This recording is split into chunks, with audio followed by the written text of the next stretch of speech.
Querido pueblo soberano, una vez más reunidos en esta esquina oscura de la internet que hemos separado exclusivamente para ustedes, que hemos llamado Que Paguen. Y en esta edición de Que Paguen queremos, primero, es imposible no hacer una mención respecto a lo que está ocurriendo en Colombia. Al momento de grabar este programa, enviamos un abrazo fraterno al pueblo soberano de Colombia, que está resistiendo, que está sufriendo los embates, ¿cierto?, de un gobierno descorazonado y que mediante una imposición de un impuesto macabro trataron de enriquecerse a costa de los que menos tienen y ahora, bueno, sus calles se han llenado de violencia.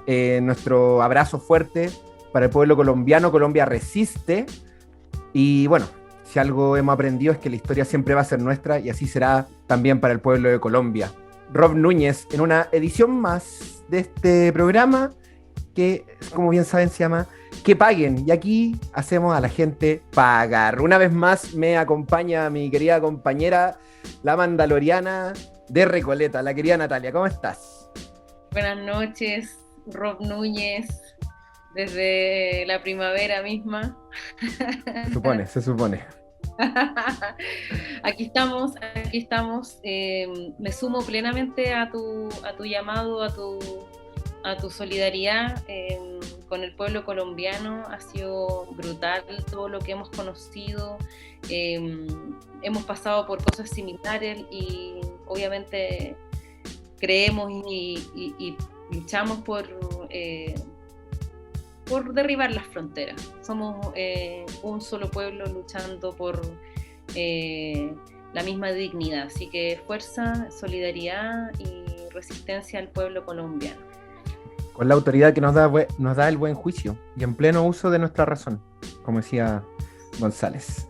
Bueno, nos falta Jonan. En esta ocasión le mandamos un abrazo grande a nuestro compañero que, bueno, se vio imposibilitado por motivos de fuerza mayor, pero tenemos a un gran invitado, académico del USACH de Derecho Constitucional, ¿cierto? Y abogado constitucional también, miembro de la Comisión Chilena de Derechos Humanos, Yuri Vázquez. ¿Qué tal, Yuri? ¿Cómo estás?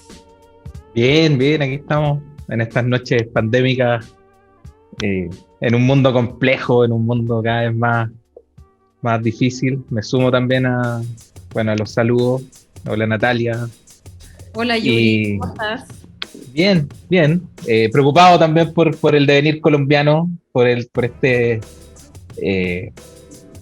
este problema que se hace presente en general en Latinoamérica en estos últimos años, ¿eh? Esta irrupción de esta ola fascistoide que ha traído harto sufrimiento y harto dolor, cuando uno pensaba que en algún momento este despertar y esta primavera latinoamericana podía concretizarse, como que vino un poquito un boomerang de vuelta con los gobiernos de derecha. Pero quizás haya luz al final del túnel. Yo por lo menos tengo la esperanza que sí. Vamos que sí. Se retiró la reforma tributaria que quería hacer el Ejecutivo Duque. colombiano, ¿no? Sí, fue Sí, retirado eso. Duque retiró la reforma tributaria, pero las protestas siguen. Sí, claro. Sí, claro. Ese fue el primer punto. Uh-huh. Y hay un propio estallido también, efectivamente, en Colombia. Sí, Colombia que más encima ha sido como históricamente, lamentablemente, de derecha, ¿cierto? Desde el Ejecutivo. Bueno, esperemos que cambie, que cambie. El pueblo colombiano la ha pasado bastante mal, bueno.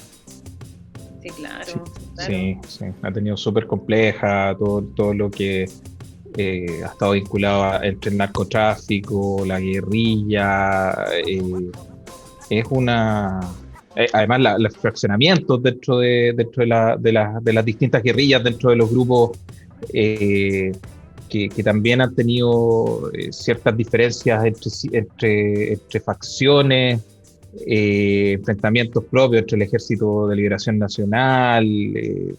Es difícil el panorama en Colombia. Uno en algún momento podría haber esperado que ciertas zonas del país que estaban ocupadas, digamos, por fuerzas de izquierda, podrían haber sacado alguna ventaja, sobre todo con las mesas de acuerdo y las mesas de trabajo, Sí. pero la verdad es que esa cuestión se ha puesto muy cuesta arriba.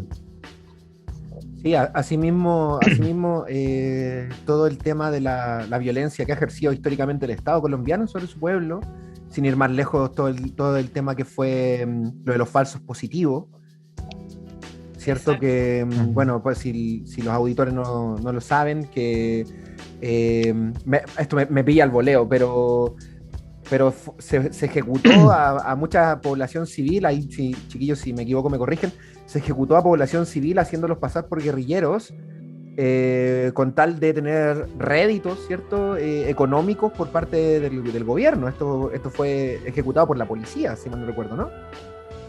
Sí, pues eso fue como a mediados de los 2000, a principios de los 2000, donde había también mucho incentivo económico, se destinó mucho recurso público al fortalecimiento de las policías, y en el fondo se alteraron los márgenes de rendimiento, las tasas, la disminución de las tasas de delincuencia, entre comillas, se atribuyó también a la muerte de estas personas, que se les vinculó falsamente con actividades relacionadas o con el narcotráfico o también con la guerrilla, y también se presentó eso para disminuir la incidencia de las fuerzas de izquierda dentro del país. Eso fue, sí, absolutamente una masacre humanitaria bien difícil.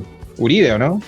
Uribe fue. Exacto, es muy complejo porque en general la militancia de izquierda en Colombia se desarrolla de una forma como casi también clandestina, o sea, tú no puedes plantearte tan abiertamente como un líder social o político de izquierda. En este mismo minuto hay situaciones de desaparición, situaciones complejas de asesinato. Por lo tanto, es bien cruda la realidad de la criminalización y el rol que juega el Estado de persecución política, en definitiva. Entonces, creo que lo que está ocurriendo durante estos días precisamente ya es como la agudización de lo que existe en Colombia. O sea, conozco algunas personas, compañeros, compañeras que ejercen política en Colombia y es bien complejo, hay altos grados de persecución, y bueno, ahora ya a una escala tremendamente brutal.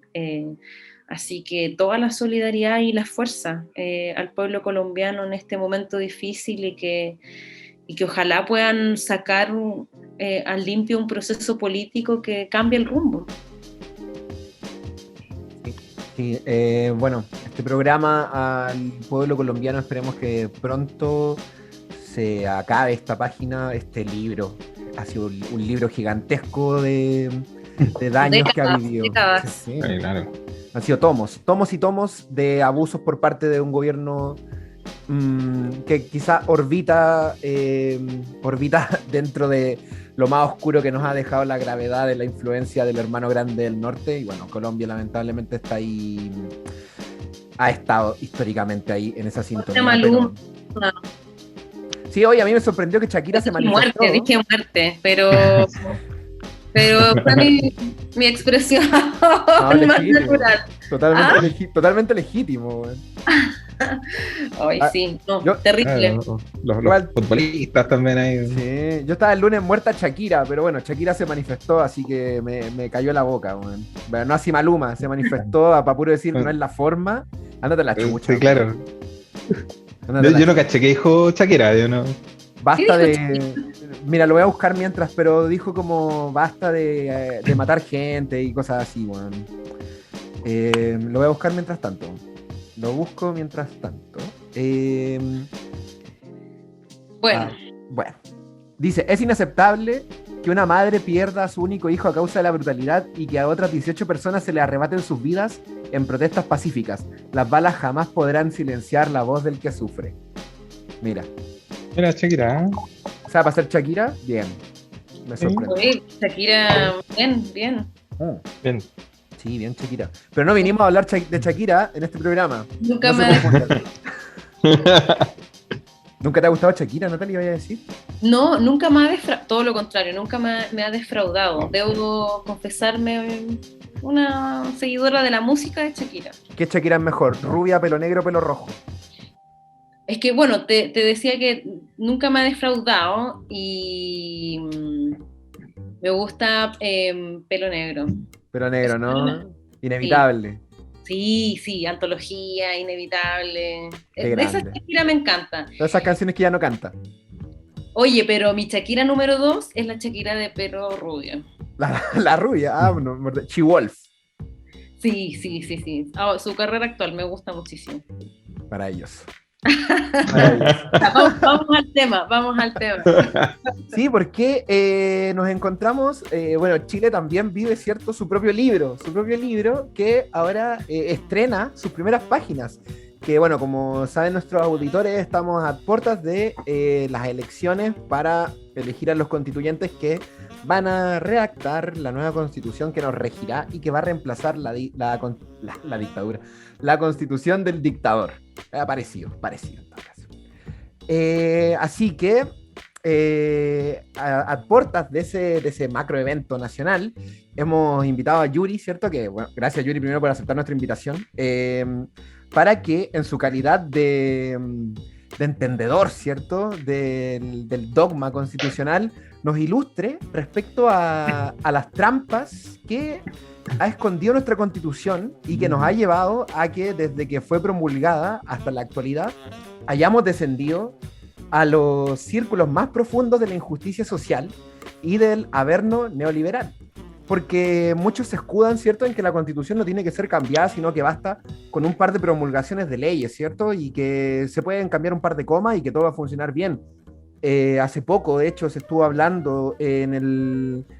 creo que fue en Chilevisión, donde está Rafael Cavada, no lo tengo muy claro, respecto a que no era necesario cambiar la Constitución para que el agua fuera considerada como un derecho. Pero bueno, ahí Cavada en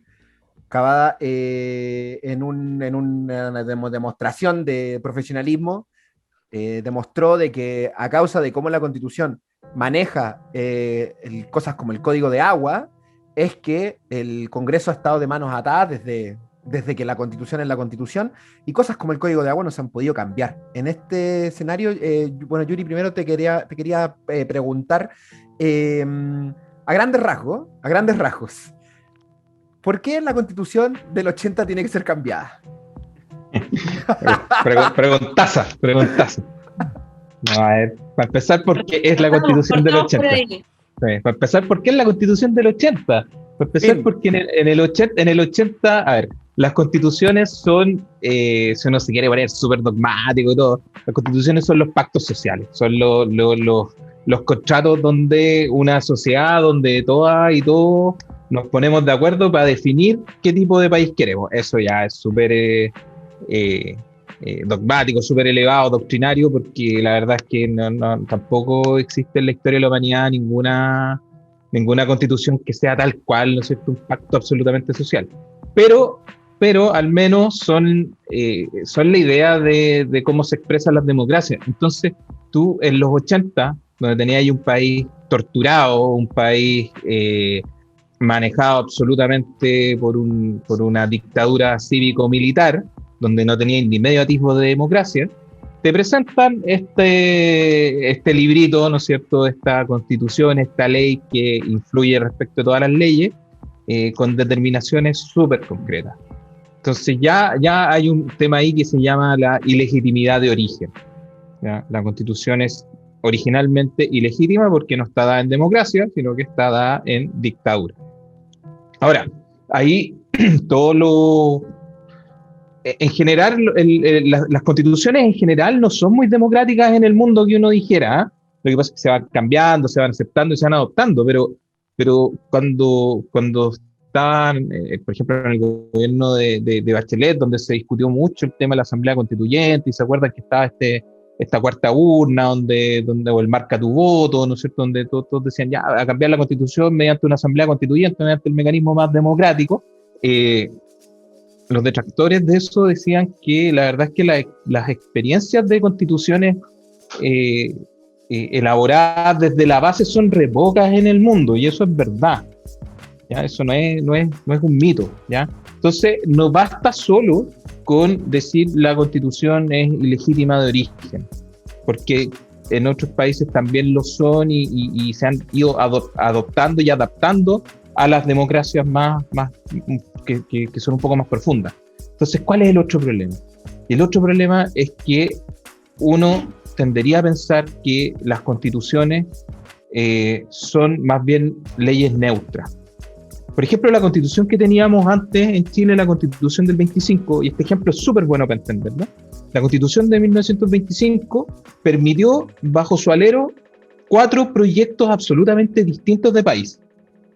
Y permitió que esos proyectos tuvieran concreción. O sea, estamos hablando del proyecto de gobierno de derecha encabezado por Alessandri, absolutamente derecha clásica, liberal, dura, ¿ya?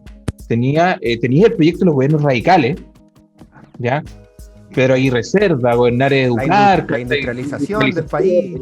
Exacto. Entonces, con un Estado súper fuerte, súper centralizado.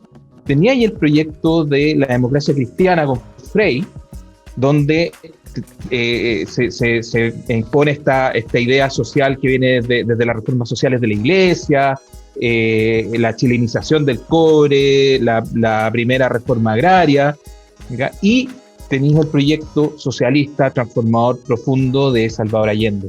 Entonces, la Constitución del 25, si bien y en general las constituciones son constituciones liberales, ¿no? En el mundo no son muchas las constituciones que uno podría decir socialistas, ¿ya? O de orden ideológico más patente de izquierda, en general son neutras y permiten que los países se den sus propios proyectos de acuerdo a las circunstancias que van cambiando, de acuerdo a las posiciones que tomen los distintos pueblos democráticamente. Y eso la Constitución del 80 no lo permite. Porque la Constitución del 80 tiene un segundo problema, además de su ilegitimidad de origen, que es que tiene una definición ideológica clara, concreta, fija e invariable. Es una Constitución neoliberal. Entonces es una ley ideológica, no es una ley neutra. Exacto. Entonces, y eso ya es suficiente para cambiarlo, porque eso te impide desarrollar un proyecto de país que sea democráticamente elegido distinto al que dejó amarrado la dictadura. Claro, ningún programa de gobierno podría desarrollarse en ese contexto. Mientras te escuchaba hablando, pensaba, claro, bajo la Constitución del 25 ocurrieron cosas como la ley maldita. Ocurrieron cosas como la ley maldita y ocurrieron cosas como la nacionalización del cobre. Tan distintas una de las otras. ¿Cachai? Y es muy interesante el punto de vista en cómo colocas el tema de, como para captar súper claramente lo ideológica que es la Constitución del 80, porque, pucha, ocurrió de todo con la Constitución del 25, o sea, hasta uno de los proyectos más transformadores en el mundo, podríamos decir, y tan reconocido como fue el proyecto de la Unidad Popular, que obviamente un referente respecto de lo que puede construir un país desde una perspectiva socialista, transformadora, marxista. O sea, bueno, es cierto. Yo creo que ahí también se refleja mucho más claro como el origen dictatorial o cómo estos tipos pensaron encadenar, por así decirlo, a través de la Constitución su política. Claro.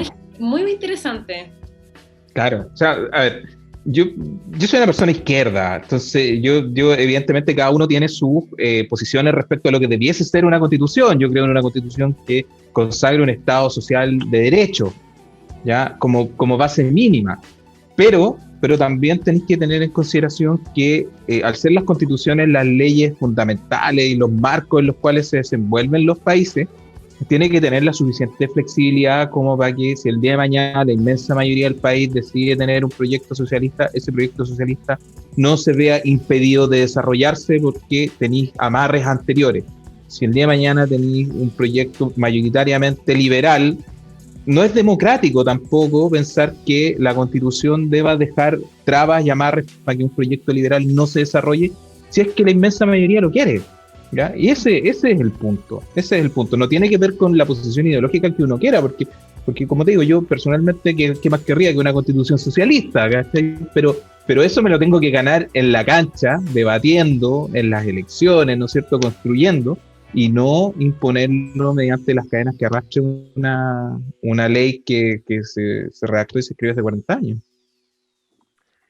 Sí. Bien. Sí, sí, totalmente de acuerdo. Pero una consulta, ¿podríamos, antes de entrar a cuestionarnos qué es y cómo ha influenciado la Constitución del 80 en nuestro devenir, ¿podríamos haber seguido hasta ahora con la Constitución del 25? O sea, pienso en Estados Unidos, nunca han cambiado la Constitución. Claro, pero el caso de Estados Unidos y el caso del derecho anglosajón es bien distinto, porque, claro, las constituciones del derecho anglo son súper dinámicas, ¿ya? Aunque parecieran ser estáticas, pues llevan mucho tiempo sin modificarse, pero son dinámicas porque tienen el sistema de enmiendas, de adhesiones, ¿ya? Entonces, así una pequeña clase de derecho comparado. Me parece maravilloso. Eso queríamos.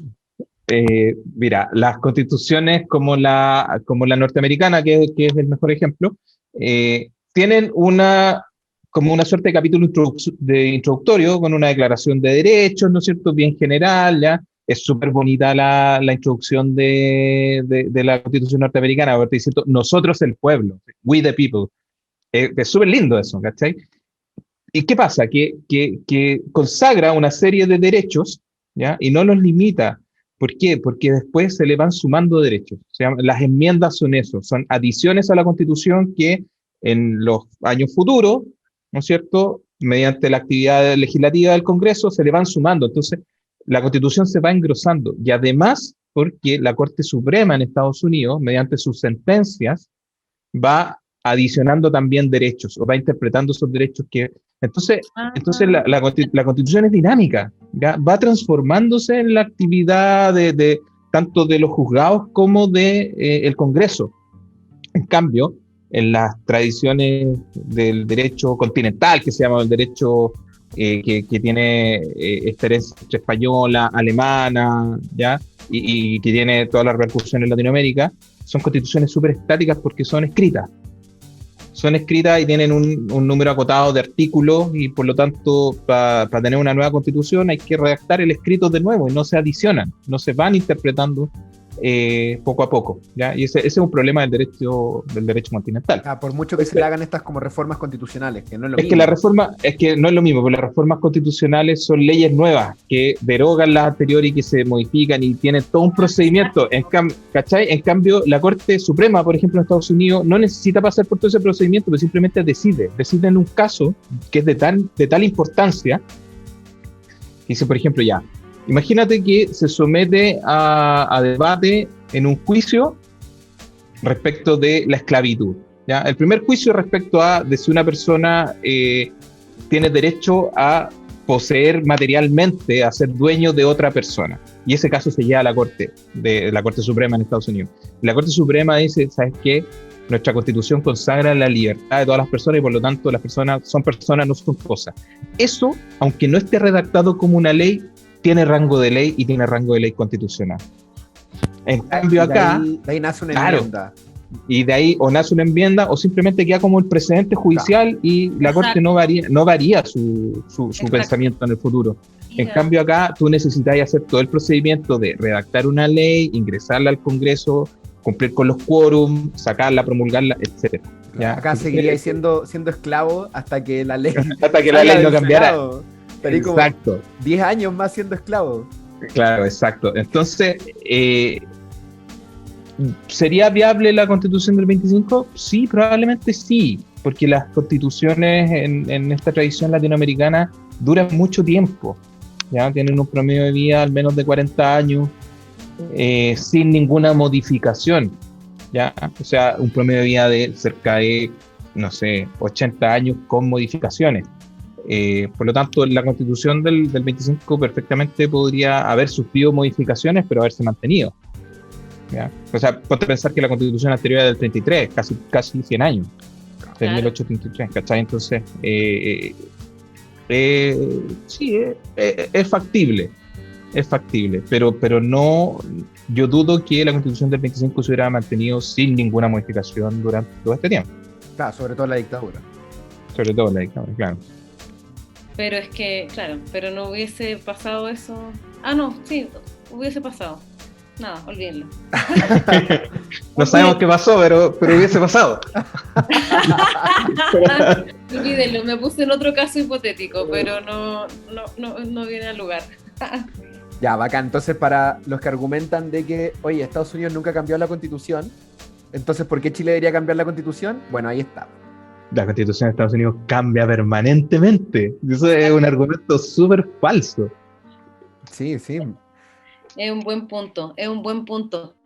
Bueno, yo creo que de alguna manera con los jóvenes aquí que paguen, con Rob, con Johnny, hemos en cada capítulo hecho un repaso de distintas cosas, de distintos aspectos de la vida cotidiana en nuestro país, que obviamente son cuestiones políticas, como el derecho al agua, como el funcionamiento del Tribunal Constitucional, sobre el mismo plebiscito, lo que significaba. También tuvimos un programa vinculado a lo que, al tenor, a la importancia de lo que fue el plebiscito de octubre.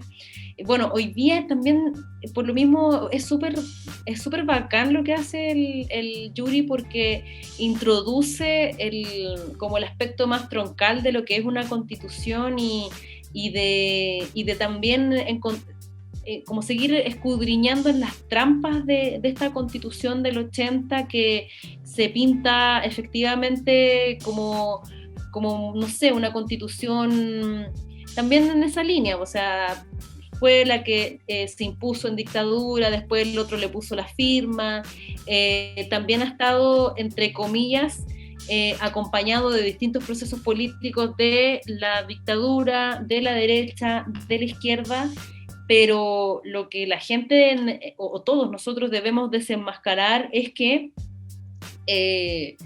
derecha o izquierda en el fondo han funcionado bajo el mismo modelo ideológico, bajo el mismo modelo económico, que obviamente se ha estructurado como un modelo político, como un modelo cultural, como un modelo en todas sus expresiones.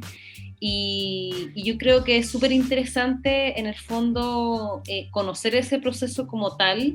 Y además yo también te quería preguntar, Yuri, ¿cómo tú ves, en definitiva, las posibilidades de este proceso constituyente, también haciéndose cargo de la historia chilena? O sea, nunca hemos tenido un proceso que sea participativo o un poquito más incidente. Vamos a escoger representantes que van a redactar todos los aspectos que hemos conversado en este programa, por ejemplo.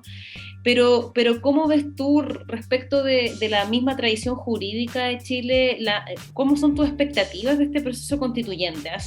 A eso quiero ir. Me gustaría que nuestros auditores, nuestras auditoras, puedan conocer a qué nos estamos enfrentando cuando hablamos del cambio de la Constitución, y cuáles son tus expectativas como también conocedor de esta materia, y qué alcance tiene esto, o sea, hasta dónde crees tú que vamos a poder llegar. Porque yo creo que, por una parte, y esta es mi opinión, y con esto ya te entrego el pase, siento que, o sea, todos los que somos más ideológicamente de izquierda, yo creo que con esto tampoco es que vamos a instaurar el socialismo en Chile, o sea, o un modelo que efectivamente tenga una perspectiva mucho más desde nuestra forma de entenderla. Por ejemplo, plan B, ¿qué significa cuando hablan de constitución neutra?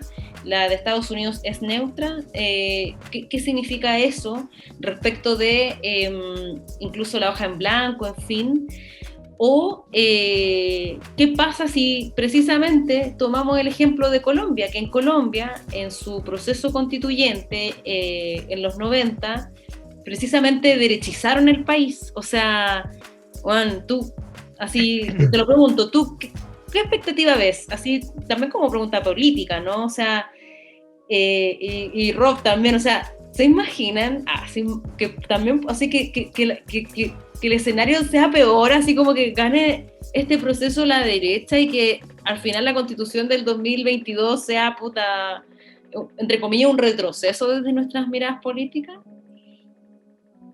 Mira, el otro día, no el otro día, igual hace harto tiempo, pero me parece que fue el año pasado, estuve en un foro debatiendo sobre el tema constitucional y alguien me preguntó si era posible que la nueva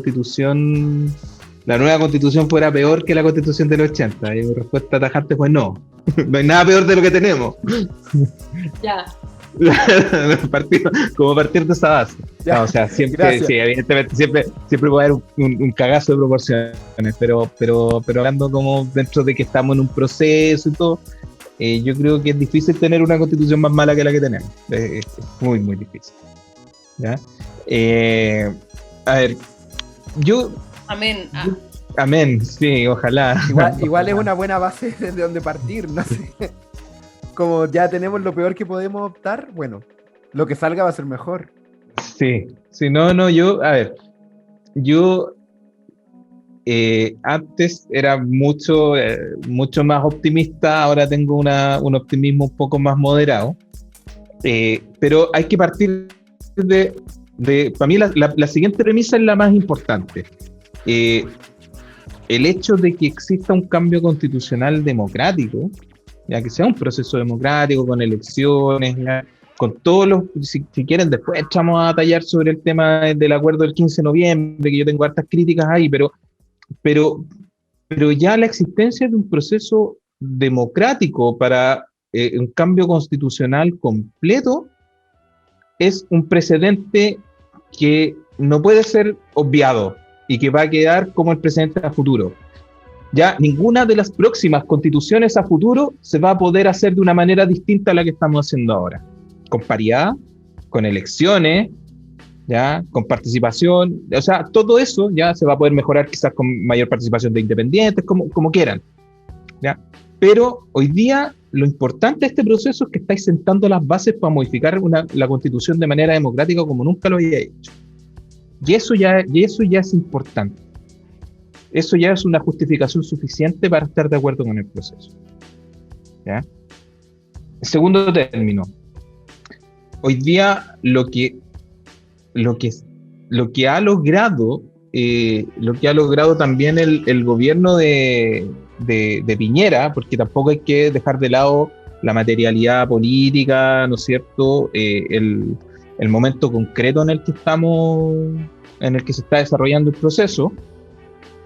El gobierno de Piñera ha logrado empujar las expectativas de una nueva constitución hacia la izquierda. Independiente que yo creo que el eje político del país no se ha movido a la izquierda, ¿ya? Yo creo que este país sigue siendo un país mayoritariamente de derecha, con matices hacia el centro, y que la izquierda en términos reales y concretos es una izquierda que está entre atomizada y que no es profunda, no es fuertemente mayoritaria, ¿ya? Pero las expectativas, lo que la gente quiere de la nueva constitución, lo que la gente espera en materia de derechos, todo eso el propio gobierno con todos sus errores lo ha empujado hacia la izquierda. Entonces, por eso las encuestas te dicen que entre la centroizquierda, digamos, pensando de la derecha para acá, o sea, de la democracia cristiana para acá, podría estar cerca de los 2/3, una cuestión inédita. ¿Cachai? Una cuestión inédita. Entonces, que la izquierda, pensando, no sé, desde el Partido Comunista al Frente Amplio, pueda lograr cerca de 1/3, ¿ya? Es algo que bajo otras circunstancias no podía haber esperado. Entonces, tenéis posibilidades concretas y reales de que el cambio constitucional no sea un mero maquillaje de la Constitución del 80, de que sea un cambio real, de que sea un cambio concreto. Ahora, hay dos cuestiones que, y ahí yo creo que está el principal error de los acuerdos del 15 de noviembre, y sobre todo de la estructuración de los 2/3 como mecanismo de resolución. Hay dos cuestiones que a mi juicio son fundamentales y que van a ser el caballito de batalla de quienes no quieren ningún cambio. la propiedad privada como eje principal ideológico de la Constitución y su reflejo en el sistema de subsidiariedad frente a la solidaridad. Yo creo que eso, propiedad privada y subsidiariedad, van a ser, y que son lo que define la Constitución del 80. Cuando dicen la Constitución del 80 es una Constitución neoliberal, es neoliberal porque sus dos principales pilares son el principio de subsidiariedad y la propiedad privada o propietarización de los derechos, como se dice un poco en la jerga constitucional. Ya, derechos sociales privados. Entonces, de eso van a depender las expectativas que tengamos, ¿ya? Yo creo que se puede avanzar mucho en ciertas materias y hay otras materias en las cuales va a ser muy difícil avanzar. Muy, muy difícil, ¿ya? Muy, muy difícil, no sé, en cuestiones relativas, por ejemplo, a la seguridad nacional. Relativas a la estructura del ejército, ¿cachai? Hay un temón que no... Claro. Yo también lo veo con baja expectativa. Sí, Claro. sí, qué bueno que tocaste ese punto, Yuri. Era una de las cosas que te queríamos preguntar. La propiedad privada y la propiedad privada y el Estado que subsidia, ¿cierto? Qué terrible, el Estado de los bonos. Respecto a este tema de la propiedad privada, ¿cierto? Si algo ha identificado a Chile y que el lugar donde yo pongo el pie, gracias a Dios yo he viajado mucho, y a todos los lugares a los que voy, a todo el mundo le sorprende que en Chile pagamos por el agua. Porque en ningún lado se paga por el agua, bueno. O sea, se paga por la luz, pero nadie paga por el agua. Como que, siempre donde voy la gente se sorprende de que en Chile hay gente sin agua. Pero ¿cómo va a haber gente sin agua, bueno? Si hay agua en todos lados. Chile tiene mar. Bueno, así es mi país. Y lo amo como es. Lo amo a pesar de que me pegue. Está todo mal. Bueno. Entonces, algo que te quería preguntar primero, que yo creo que esto va a ser importante pensando en nuestros espectadores. Te quería preguntar cómo la Constitución actual, sin dejándolo muy claro en la Constitución, ha permitido que todo lo que debería ser nuestro, como lo que el agua, la salud, la educación, las pensiones, como todo lo que debería ser nuestro por derecho, por obviedad, por lógica, ha caído en las manos del privado. ¿Cómo la Constitución permite que esto esté en manos del privado? Y bueno, tu expectativa respecto a lo que puede pasar es el veremos. Porque claro, tú dices que ahí precisamente donde va a estar la gran lucha de la nueva Constitución y que quizá no es algo muy, muy, muy positivo, no van a ceder mucho en eso. Pero para que la gente entienda lo vital, lo importante de cambiar esta Carta Magna, ¿por qué las penurias que vivimos actualmente están respaldadas de forma, ¿cómo decirlo?, tangencial por la Constitución? No lo dice directamente, pues, bueno. Mira, voy a retomar algo que tú mencionaste hace un rato que es súper ilustrador. Tú mencionaste esta entrevista con Rafael Cabá respecto al tema del agua y todo, que yo también lo toco harto cuando me toca hablar de este tema. Si tú le decís hoy día a la gente, ¿sabes que la Constitución dice que el agua es un bien nacional de uso público? Dice, pero ¿cómo? Me estáis weando. Y la verdad es que sí. Y si tú le decís, ¿sabes qué? Los recursos minerales son propiedad del Estado, te va a decir, no, mentira. Entonces, pero la Constitución, en el artículo 19, cuando trata de la propiedad, te dice eso.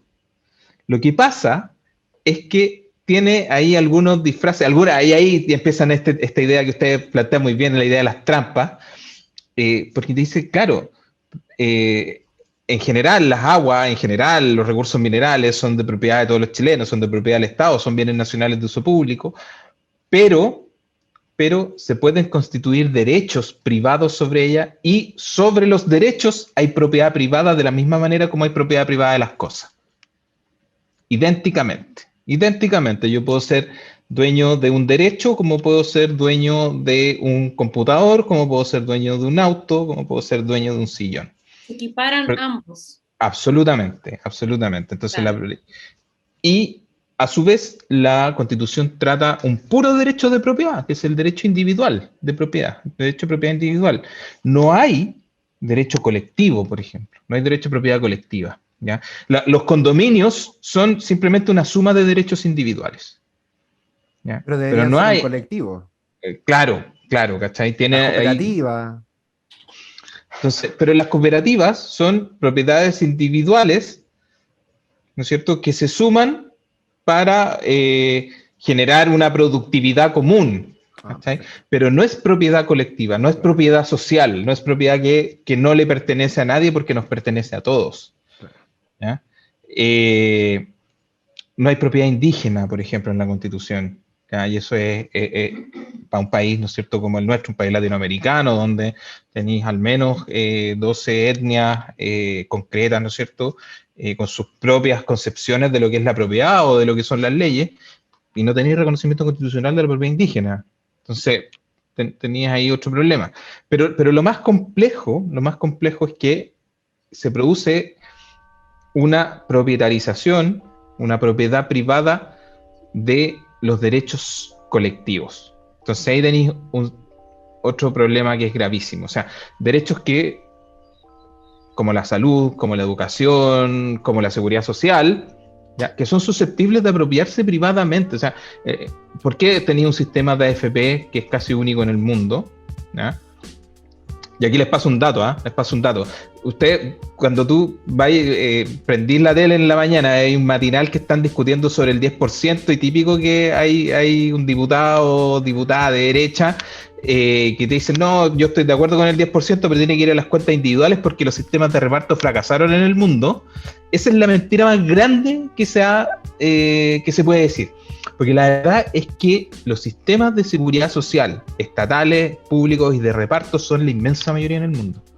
De hecho, cuando Chile, a raíz justamente de la propiedad privada de la seguridad social, que se consagra con la Constitución del 80 y que se establece el 81 con el Decreto Ley 3500, que crea la AFP, ¿cachai?, un año después de la Constitución, que la Constitución permite entonces romper con la propiedad colectiva del sistema de pensiones. Desde el año 81 hasta el año 2018, desde el año 81 hasta el año 2014, 30 países en el mundo siguieron el ejemplo chileno y privatizaron sus sistemas de pensiones. Y en el mismo lapso, hasta el año 2018, de esos 30 países, 18 se arrepintieron y volvieron a los sistemas públicos. ¿Cachai? O sea, quedan 12 países solamente en el mundo que tienen sistemas semejantes a los chilenos. 11 más. ¿Y hay alguno de esos países que sea tipo Vaticano, Alemania, tipo... No, ninguno. Tenéis como Emiratos Árabes, así como... ¿cachai? No está como Suecia. No. No, de hecho el último país en revertir fue el 2018 México. Mira, la reforma de las pensiones en México, ¿cachai? Mira. Entonces wow. tú tenías esa estructura de propiedad privada, de derechos sociales y colectivos que en ninguna otra parte son propiedad privada, po. En ninguna otra parte. O sea, lo complejo, perdón, es que esto también se nos metió en la mente, así como que se nos metió en la cultura. Todo lo que tú dices se ha transformado como en un chip cultural respecto del derecho de propiedad individual súper potente, perdón. Sí, ¿por qué? Porque, como te decía, y ahí se muestra y se refleja que las constituciones son los pactos sociales, son los contratos sociales, ¿cachai? Entonces tú tenías un contrato social que está fundado en la idea de propiedad privada y en la idea de subsidio a lo privado. Y ese es otra cuestión que cuesta, que yo creo que también está súper mal explicado, sobre todo por los candidatos en general, cuando entran a los debates, el tema del Estado subsidiario, ¿ya? A ver, maravilloso. Dije candidatos, no candidatas. No, porque mira, a ver, el Estado, la idea de subsidiariedad es una idea que viene de la doctrina social de la Iglesia, ¿ya? Es una idea muy cristiana, ¿ya? Que tiene que ver con colaborar y con cooperar donde hay ausencia, donde hay carencia, ¿ya? Y por lo tanto, si se traslada al derecho, se traslada a la política pública, donde el Estado, y esto es lo que se dice siempre, ¿no es cierto?, donde el Estado, donde los privados, ¿no es cierto?, contribuyen o funcionan cuando el Estado no puede llegar. Entonces se explica el Estado subsidiario, se explica de esa manera, ¿no es cierto? Donde los privados tienen la iniciativa principal y el Estado se retrae hasta cuando interviene solamente cuando los privados no pueden intervenir. Pero eso no es el dilema, eso no es el problema, porque eso te podría explicar también una economía socialista podría funcionar bajo esos parámetros, ¿ya? Podría funcionar donde un Estado no entrara en el ámbito de los privados. ¿Por qué el Estado tiene que venderte el pan de la esquina? Claro. ¿Cachai? ¿Por qué el Estado tiene que venderte la artesanía? ¿Entendí? No es una definición suficiente. El problema con la subsidiariedad, el problema con el Estado subsidiario, no es solo eso, es que el Estado subsidia, es decir, financia a los privados que se apropian de los derechos sociales y colectivos. Ese es el problema. Y que lucran y que ganan con las contribuciones que hacen las personas, es decir, cuando las personas compran las acciones de salud, compran las acciones de seguridad social, ya compran, pero además, o sea, hay una doble ganancia, porque además el Estado les pasa plata a los privados para que ejerzan el rol estatal. Es un problema, el problema del Estado subsidiario es un problema puramente económico. Y es súper fácil de graficar con el derecho a la salud. ¿Ya? Tú tenés, en Chile, tú tenés que el gasto público en salud es del 50% del gasto total. Es decir, todo lo que los chilenos, todos los chilenos, ¿no es cierto? Tú sumás todo lo que gastan en salud, el 50% es público y va a financiar al 80% de la población, que son los más pobres. ¿Ya?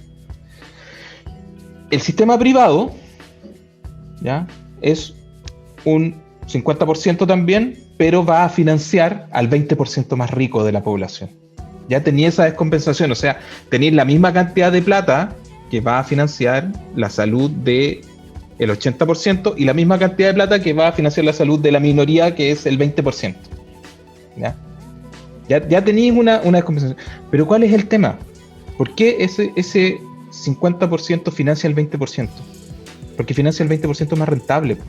Al resto lo descrema. Entonces el Estado, todos nosotros, nos hacemos cargo de las personas que son menos rentables. Económicamente menos rentables, ¿cachai? Entonces esas personas que son económicamente menos rentables igual pagan cotizaciones, ¿no es cierto? Pero además el Estado le subsidia, le financia la acción de salud a las ISAPRES, a las clínicas privadas, y ahí vienen con la cantinela, no, es que ahí el Estado no puede llegar. ¿Qué pasa en pensiones?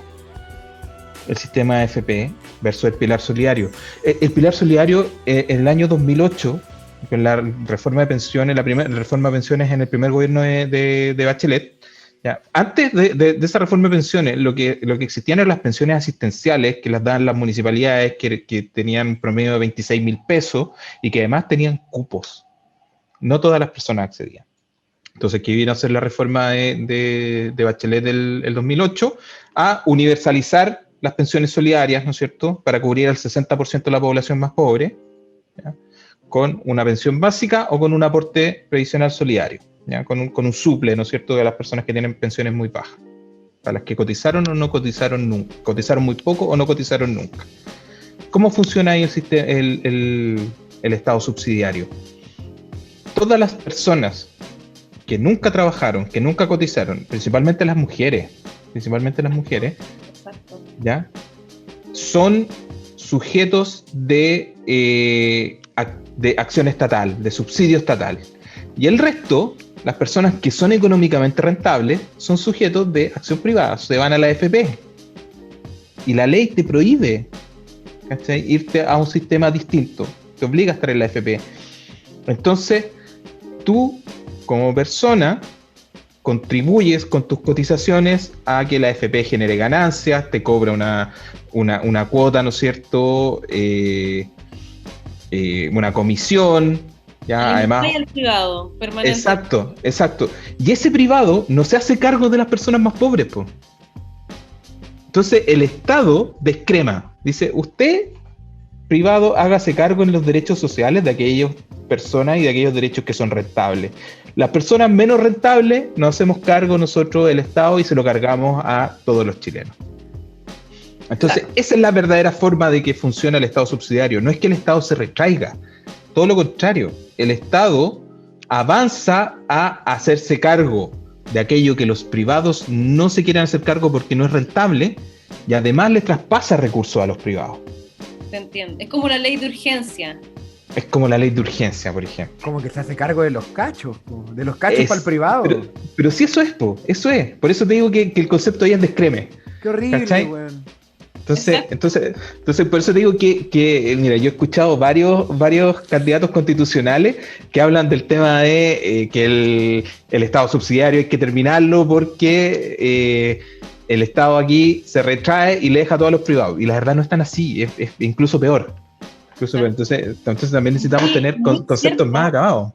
Es muy cierto lo que dice Yuri, porque en el fondo tenemos que ser súper claros en explicar esta cuestión, porque yo comparto contigo de que, a ver, yo tampoco creo que no se derechice más la Constitución, o sea, espero, porque además siento que de verdad lo que tenemos efectivamente es terrible y no me imagino algo peor que esto, sería como el fascismo, no sé.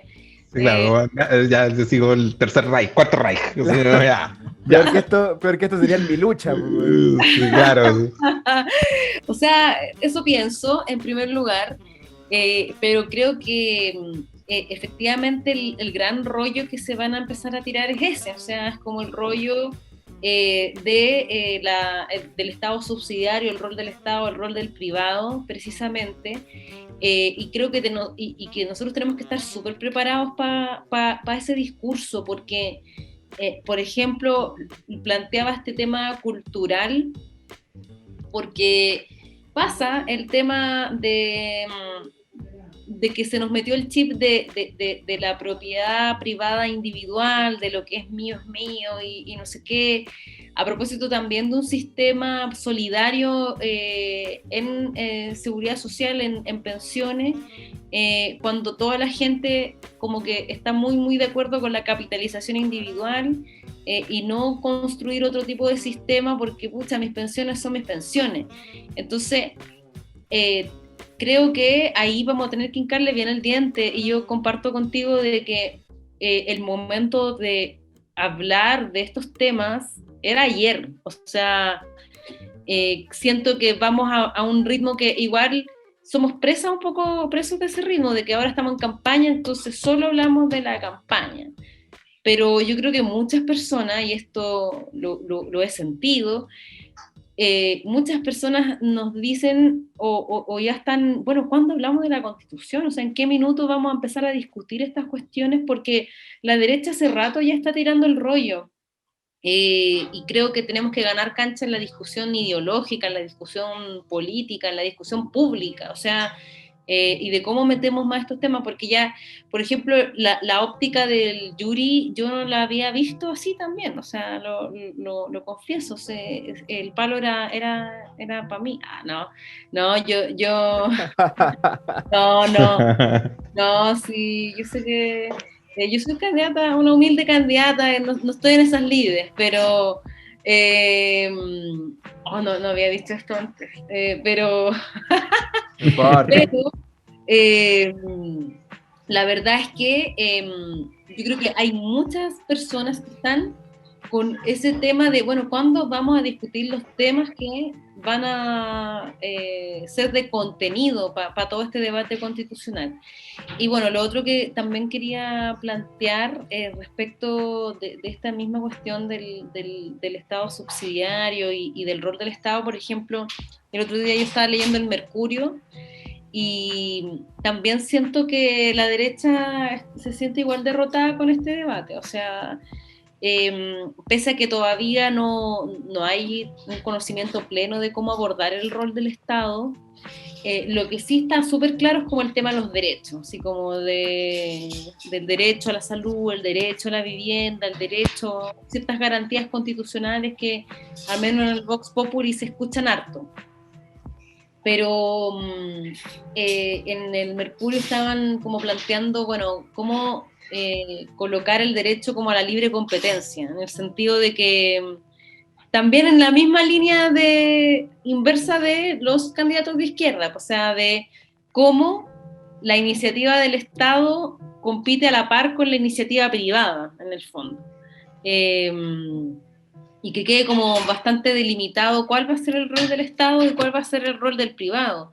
Y que exista como una plena competencia respecto de la actividad económica en ese sentido. Entonces, yo tengo la impresión de que igual estamos como lentos en meternos en este debate, porque sabemos cómo funciona la política y los poderes, y obviamente que los poderes comunicacionales no ayudan, salvo algunas resistencias como este lugar oscuro de la internet, pero yo siento que estamos más lentos en ese sentido y que tenemos que ponerle más empeño para que estas cuestiones también se entiendan y que puedan ser decisiones también bastante, ojalá de mayoría, de amplia mayoría, que por ejemplo entienda el fondo de esta cuestión y nos permita también avanzar en nuestras posiciones. Igual sobre lo que decía Nati, quizá existe también como un desapego respecto al interés del debate político por parte de la población, weón. O sea, la construcción de la educación cívica de nuestra población igual ha sido bastante cercenada, no solamente desde las aulas, sino también desde, no sé, pienso mientras preparábamos el programa leía el tema de lo complicado que es que se pueda convocar un plebiscito en Chile, y eso está estipulado en la Constitución, weón. Y de repente pienso, weón, cosas como, no sé, como la ley de pesca, eso se podría haber resuelto en un plebiscito, ¿cachai? Un montón de cosas se podrían haber resuelto en un plebiscito. Lo que fue en su momento la derogación del binominal, no sé, la LOCE, cuando fue la Revolución Pingüina, una serie de cosas se podrían haber resuelto en un plebiscito, ¿cachai? Cosas de real descontento nacional, pero que la Constitución no permite, ¿cachai? Entonces pareciera que existe también una... ¿Por qué entramos tarde a estos debates, ¿cachai? Un afán por cercenar la sed de cultura cívica y de opinión cívica hacia el pueblo soberano, bueno, o sea... estas bellas imágenes que uno ve cuando ve el documental de la batalla de Chile, tremendo documental por lo demás de Pato Guzmán, que lo pueden ver en Onda Media, las 3 partes se encuentran ahí totalmente gratis, que ahí entrevistan a gente de todo el espectro económico de nuestro país, y desde el más facho hasta el más zurdo, tienen todos un tema, tienen todos contenido, ¿cachai? Y de repente pasa que eso ya no ocurre, casi como en el tejido social que construimos, ¿cachai? De que existe quizá una inquietud en contra de la injusticia, pero no existe un debate, no existe una argumentación para entrar al debate de peso, existe tirarle 3 garabatos a Piñera y se acaba la cuña, ¿cachai? Porque ha existido una cercenación sistemática, ¿cachai? De lo que es el ser cívico, pues. Pienso sin ir más lejos en esto de los plebiscitos, ¿cachai? Como desde que estamos en democracia, este es nuestro primer plebiscito, pues, weón.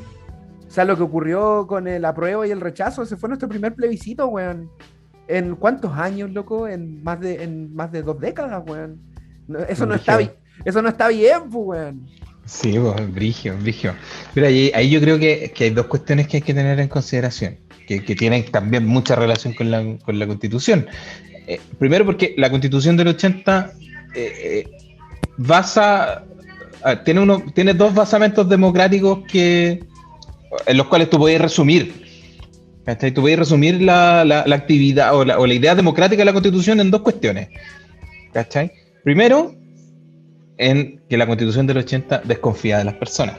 Desconfía del ciudadano, de la ciudadana. Bueno, es una weá así como tu Constitución desconfía de ti. O sea, no te da iniciativa popular de ley. ¿Cachai? No te da derecho, como tú decís, no te da plebiscito, no te da derecho a decidir. ¿Cachai? No te da derecho a incidencia. Entonces, desconfía de ti. No consagra el derecho a la protesta, el derecho a la manifestación, ¿cachai? Lo consagra tibiamente como la libertad de opinión. ¿Entendí? Entonces, la Constitución del 80 desconfía de las personas. Ese es otro argumento suficiente para cambiarla. ¿Ya? Pero además, la limitación democrática de la Constitución del 80 tiene que ver con centralizar todo en el poder ejecutivo. Entonces, el legislativo, que es el legítimo espacio de debate democrático en cualquier parte del mundo, El legislativo está reducido a la más mínima expresión. El legislativo no es el poder legislativo. En Chile no hay un poder legislativo. Hay un colegislador del gobierno, que es distinto. Oye, entonces, sí, cierto. ¿cachai? Entonces tú tenés que, el gobierno tiene primero la iniciativa exclusiva para legislar las materias más importantes: pensiones, impuestos, creación de empresas del Estado, salario, ¿ya? Es súper chistoso cuando la gente le putea a los, si me perdonan el francés, putean a los parlamentarios como bájate el sueldo, y es como, o sea, es que no me puedo bajar el sueldo porque lo tiene que proponer el gobierno. Entonces, y tiene iniciativa exclusiva, el Poder Ejecutivo tiene iniciativa exclusiva para lo más importante, y eso te explica otra cuestión, que es una cuestión anexa, pero que a mí me gusta harto sacar la colación. Tú tenés que los parlamentarios pasan proponiendo aumento de penas para todos los delitos. ¿El cachado, no? Que este tema del populismo penal, ¿cachai? Que todos los delitos, la agenda de Corte de Seguridad, que las leyes especiales con penas... Acabar con la puerta giratoria. Claro. Porque además la Constitución es la única vía de debate, de incidir en el debate nacional que les deja a los parlamentarios, po. Si los parlamentarios no pueden proponer más gasto público en seguridad, solo pueden proponer aumentar las penas. No pueden proponer contratar más gente. No pueden reformar carabineros. Claro.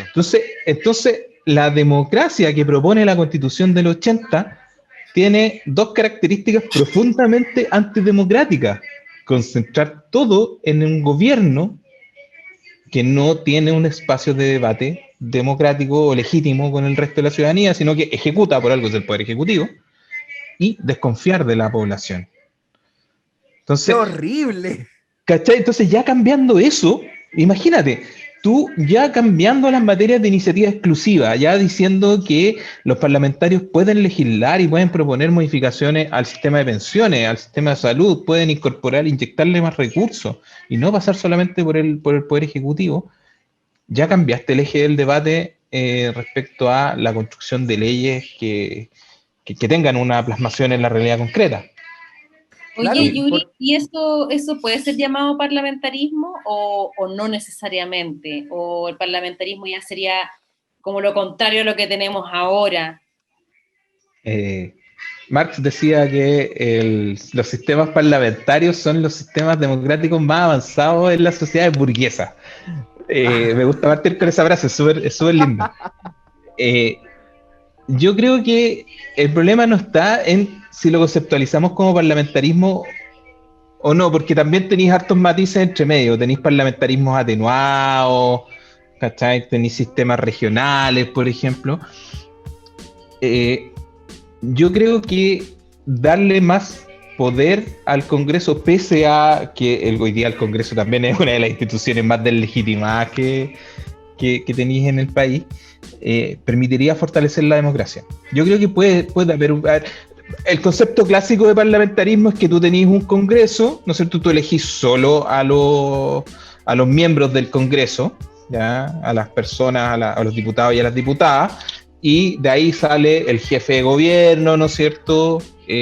Con sus ministros, con su gabinete, ellos eligen y es un juego bien entretenido. Yo a veces recomiendo ver los debates del Congreso británico, por ejemplo, que son súper serios, son súper entretenidos y tienen todo un ritualismo, y donde, por ejemplo, las interpelaciones, hoy día en el Congreso chileno tú tenés que las interpelaciones que se hacen a los ministros son súper actuadas, no tienen ni un brillo, ¿cachai? Son súper fome. Entonces, nadie las ve, de hecho. Nadie las ve. Dramatismo. No hay dramatismo. ¿Quién ve ¿quién ve la televisión del Senado? ¿Quién ve la televisión de la...? Pero sabes que si tú miras las interpelaciones, porque además las interpelaciones en el sistema parlamentario, ¿ya? Si tú ves en el Congreso norteamericano, sobre todo, en el Congreso británico, las interpelaciones en el sistema parlamentario son brígidas, son duras, ¿cachai? Y son todas las semanas. Todas las semanas, la oposición, que en el fondo se llama la minoría, ¿ya?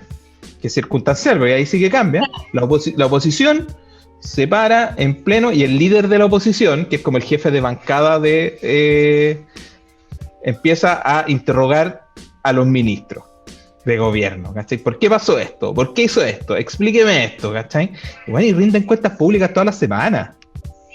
Entonces también hay un tema de transparencia, de accountability, como me gusta decir a los gringos, que es súper servicial para el resto del país, ¿cachai?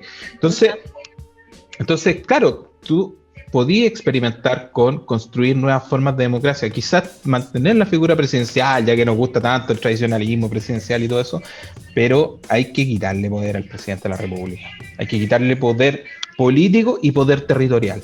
Y ahí viene el tema de la descentralización, ¿cierto? La desconcentración y darle más poder al Congreso. Yo creo que puede ser un ejercicio que permita relegitimar al Congreso. Claro, porque cuando se hacen estos debates de no más AFP, ¿cierto? De que la salud sea de los chilenos y tal, y oiga, señora diputada, oiga, senador, haga algo por mí, yo voté por usted, yo le pago el sueldo, canalla. Claro, ahora con lo que tú mencionas, estos güeyes están de manos atadas, pues, si desde el Congreso como que no puede surgir una opción alternativa a las AFP. Por lo que tú estás narrando, ¿no? Sí, pero también hay que poner todo, porque toda regla tiene su excepción. Y lo hemos estado viviendo ahora, porque ahora estamos viviendo un periodo, 1 año o 2 años, que son también profundamente excepcionales y son profundamente interesantes para el tema constitucional, porque tú estás presenciando cómo el Parlamento se ha saltado las normas constitucionales, por ejemplo, en materia del retiro de la AFP, legislando sobre cuestiones que tiene prohibido legislar. Ahora están tramitando el royalty, y el royalty es materia reservada de gobierno. Todo el tema impuesto y propiedad de empresas públicas como Codelco son cuestiones que son exclusivas del legislador, o sea, perdón, del ejecutivo. Sí. Entonces también tú tenés que las circunstancias de hecho, ¿no es cierto? La realidad se impone, ¿cachai? La realidad se impone. Sí, pues, es cierto lo que dice Yuri, efectivamente, todas estas materias, es verdad, el tercer retiro, todas estas cuestiones, primer, segundo, tercer, no son, entre comillas, inconstitucionales. Y Claro, hay subterfugio ahí, porque tú estás haciendo una reforma constitucional para tratar materias que no son propias de la Constitución. Claro, estás reformando la Constitución. Exacto, para que esa materia pueda ser tratada desde el legislativo. Mira Chile. Mira Chile. Mira el Congreso. Tú que tenías pocas expectativas del Congreso. A todos los que hablan mal del Congreso. ¡Pah! Claro. Oye, siento que me quedan tantos temas que le preguntaría al Yuri, como que vuelva Yuri. Sí, yo creo que hay que hacer un Yuri segunda parte. Bueno, yo encantado, le he pasado además súper bien. Son materias que me encantan. Oye, yo también. Y aprendí, y fíjate que para mí muy interesante para hacer giros ópticos sobre el tema de constituyente. O sea, creo que he profundizado algunos temas que no manejaba, así que me parece muy, muy interesante esta conversación con el Yuri. Oye, me tomo una patudez de una última pregunta. Bueno, yo una última pregunta, Nati, no sé si tú querés tener una última pregunta después, pero quizás algo muy breve. ¿Qué podemos hacer respecto a la plata que le damos al ejército, weón? ¿Hay algo ahí que la Constitución actual les permea y que podamos corregir a futuro? Porque se nos va mucha plata del cobre, weón. Yo creo que en primer lugar la Constitución lo que establece, si bien no establece pagos directos, no establece la forma en la cual se derivan los gastos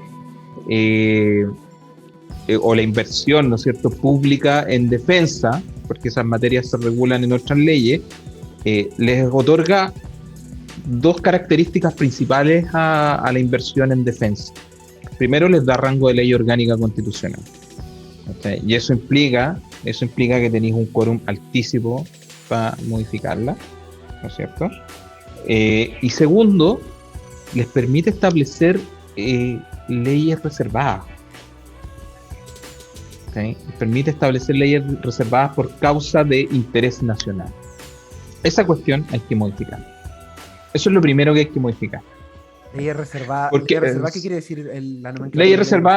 Ley reservada es que tú no tienes conocimiento ni del contenido ni de la forma de la ley. No tenéis conocimiento de lo que se trata ni de lo que dice la ley. ¿Cachai? Pero Secreta, leyes secretas. Digo, eso es como una weá de la CIA, ¿o no? Es como bueno, por defensa del país. Claro, viene de la doctrina de seguridad nacional, precisamente, que la CIA impulsó por toda Latinoamérica. Entonces, es importante hacer modificaciones al respecto. Las cuestiones de interés nacional no dicen relación con el gasto público, ¿cachai? No dicen relación con el gasto público, dicen relación con cuestiones relativas a la estrategia que no necesariamente pasan por la ley. Además, el gasto militar en Chile es altísimo para un país que esta es una frase súper cliché, pero no por eso menos cierta, ¿cachai? Tenía un ejército que la última vez que peleó con un extranjero fue para la guerra del Pacífico, ¿cachai? O sea, tiene un ejército cuya única actividad militar ha sido contra los propios chilenos. Entonces necesitáis reducirlo. No se sostiene un gasto tan alto, ¿cachai? Además porque tienen situaciones de privilegio en términos de salario y en términos de pensiones, ¿cachai? Brutal. Entonces, segundo, yo creo que, y aquí esto también va a ser una cuestión de debate súper importante y yo creo que no se va a resolver bien. Aquí yo no tengo muchas expectativas en la Convención Constitucional. Me encanta cómo empieza a caer la depresión al programa nuevamente. No, pero a ver. Mi posición es que la regulación de las Fuerzas Armadas no tiene que tener rango constitucional, tiene que estar fuera de la Constitución, tiene que tener rango simplemente legal. Esa es mi posición. Entiendo que eso es así en el mundo, ¿o no? En general en el mundo es así. Porque además la estructura de las Fuerzas Armadas tiene que ser súper dinámica, ¿cachai? Porque tú no podéis tener a ver, solo las dictaduras tienen un gasto militar alto, permanente y fuerte. Qué sospechoso. Qué sospechoso, ¿no es cierto? Entonces, se supone que las democracias invertimos en salud, en educación. Se supone, digamos, cosas buenas. Cosas buenas, claro. Pero las Fuerzas Armadas, por definición, tiene que tener un gasto flexible. Tiene que tener un gasto flexible que te permita también, cuando estás en situaciones de crisis, incrementarlo o reducirlo. Y eso no se logra si tú lo tenés consagrado en la Constitución. Claro. Yo creo que es difícil que baje el rango de las Fuerzas Armadas que salga de la Constitución, pero al menos yo espero que se reduzca la regulación, es decir, que solo sea mencionada y que todo el resto, que toda la regulación de las Fuerzas Armadas baje a rango de ley. Claro.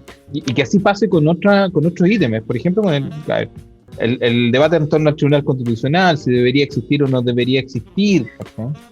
Yo personalmente creo que las atribuciones del Tribunal Constitucional debiesen devolverse a la Corte Suprema y tener una profunda reforma, digamos, al sistema judicial chileno. A propósito también del tema de defensa y el tema judicial, que están íntimamente ligados con la salida de la dictadura, porque las exigencias a nivel internacional de los periodos de transición, ¿ya? Y de las garantías de no repetición de los daños ocasionados por las dictaduras son dos: reforma al sistema judicial y reforma a los sistemas de defensa, a los sistemas militares. Y en Chile no pasó ninguna de esas después de la dictadura. Entonces esas cuestiones tienen que son centrales, que yo siento que están poco puestas en el debate constitucional en general, porque todos los centramos en temas de derechos, ¿sí? ¿Qué derechos van a estar, qué derechos no van a estar y cómo se van a garantizar? Muy importante. Pero hay cuestiones anexas que también son muy importantes. Sí, sobre todo porque, bueno, de repente uno vive en una caja de resonancia. Entonces uno cree que toda la gente habla de las cosas que habla uno. Nadie habla de las cosas que hablo yo. No, claro. Claro. ¿Quién va a hablar de La lo que hablo yo? gente Imagínate. habla de los Narutos, ¿no? Sí, claro, ¿no? Del ejército de los Naruto que se levanta en contra de Claro, que de hacen los sus bailes de poderosos. guerra. Qué Hacen sus bailes increíble, de guerra. Sí. Increíble. increíble. Entonces, claro, estos temas creo que es muy importante instalarlos, ¿cachai? Para que se instalen en la conversación cotidiana, porque claro, como bien decís tú, va más allá de el agua tiene que ser un derecho, que sí, tiene que ser, pero hay otros temas en los cuales nos han estado pegando duro, nos han estado pegando abajo, como dice Charlie. Sí, pues, y lo último, en torno a lo que tú decís respecto del agua, hay una cuestión que no puedo dejar de mencionar también que tiene que ver con la idea de constitución en Latinoamérica. ¿Cachai? Porque tú tenés constituciones súper bonitas en Latinoamérica, ¿eh? La constitución de Ecuador, la constitución de Bolivia, ¿cachai? Son ejemplos. Tú, tú hacías referencia a Colombia, ¿cachai? Como la Natalia hablaba de Colombia, de cómo un proceso constituyente, entre comillas, democrático, una asamblea constituyente, ¿no es cierto?, termina derechizando igual una sociedad.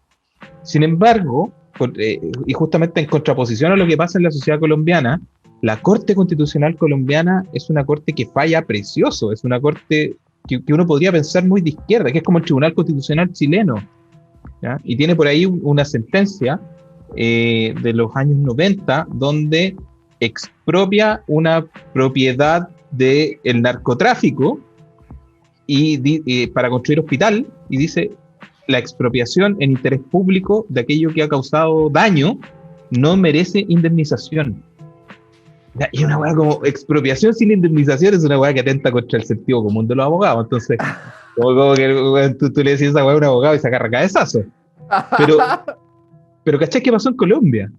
Entonces, pero ¿cuál es el tema con las constituciones latinoamericanas? Que están llenas de lo que un autor argentino muy importante, Roberto Gargarella, que escribió un libro preciosísimo que se llama La Sala de Máquinas de la Constitución, dice que las constituciones en Latinoamérica también tienen un problema, que son las cláusulas fantasma, que son estas declaraciones de buenas intenciones que no tienen concreción en la realidad práctica. Y el ejemplo más claro de eso es en Ecuador o en Bolivia, con la consagración constitucional de la naturaleza como sujeto de derecho. Si tú decís la Pachamama, sujeto de derecho, y todos encantados y fascinados con que la Pachamama esté en la Constitución, pues, con que la naturaleza tenga derechos constitucionales, pero no se reflejan en la realidad. No tenéis mecanismos para hacerlos valer.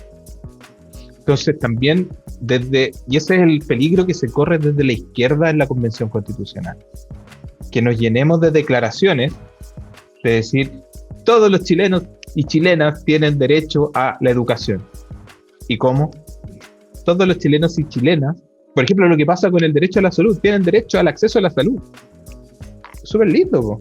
Y eso está consagrado hoy día, pero ese acceso a la salud se refleja en simplemente el acceso a la salud privada. Como decía una amiga por ahí, en que te dejen en la puerta del hospital, ¿cachai? O en la puerta de la clínica, ya cumplí, accediste, pero después tenés que pagar. Claro. Entonces, claro, po. Entonces, y yo creo que nosotros desde la izquierda nos enamoramos mucho del discurso consagratorio, ¿no es cierto? Pero no somos capaces de construir el reflejo garantista. Ay, que me salió bonito. Bien, Yuri. Pero es verdad. Pero es verdad, ¿cachai? Es verdad. O sea, Sí. tú un catálogo de derechos, pero no construís para abajo, po. No construís para abajo, no construís el ejercicio. Entonces, claro, la realidad material de esa idea. Aquí Exacto. Rob se nos puso marxista, ¿no es cierto? Así como la superestructura, pero nada de estructura. Yo me pongo estas camisas para camuflar nomás y yo aquí me despego la barba para el programa. Nati, no sé si tienes algo que le quieras preguntar a Yuri para que vayamos cerrando y dejemos de expropiarle su tiempo. De expropiarle. Sí, Yuri. Oye, tengo muchas preguntas. De verdad, me ha parecido muy bacán tu participación en Que Paguen. Gracias, Nati. Muy Yuri feliz por la invitación. Yuri también es un mandaloriano. Fanático. No sé si... Maravilloso. Mira, yo tengo aquí este que me está espiando todo el día. Está este prop droid que lo tengo. me espía. Muy bien. Con la Natalia me espía. Para que yo no ande hablando weas. Oye, Mira, yo tengo una pregunta. ¿Realmente vamos a poder cambiar los 2/3 en la constituyente? Y bueno, de paso también, ¿qué opinas sobre el acuerdo y todo eso, no? Pero he escuchado mucho que candidates plantean esto de que cambiemos los 2/3. Pero ¿cómo en definitiva eso es posible respecto de la autonomía de la convención con lo relacionado al pacto, a este acuerdo por la paz de noviembre? ¿Es posible, sí o no? ¿Cómo? ¿Qué opinas en general sobre todo lo que se enreda en el acuerdo? ¿Cómo no vamos a preguntar eso? Te respondo y después te explico, o te explico y después te respondo. Digo, alerta de spoilers. Sí, se puede. Bien. ¿Ya? Sí se puede. Primero porque la experiencia internacional, la experiencia comparada en las asambleas constituyentes, y por ejemplo nos podemos ir a Islandia, para no repetir el cliché de Bolivia, ¿ya? Todas las asambleas constituyentes, llámense como se llamen, convenciones constituyentes, asambleas constituyentes, incluso congresos constituyentes, todas, pero segurísimo, sin excepción, lo primero que discuten en sus reglamentos es el quórum de funcionamiento y si reconocen o no reconocen la ley que los crea. Es decir, si son o no son soberanas. Y esa discusión va a pasar en la Convención Constitucional chilena. Vamos. Independiente que se gane o no se gane ese debate, pero ese va a ser el primer debate. Eso es una muy buena noticia. Porque los partidos, los grupos, los independientes que lleguen a la Convención Constitucional van a instalar ese debate. Entonces, partimos de la premisa que se va a discutir.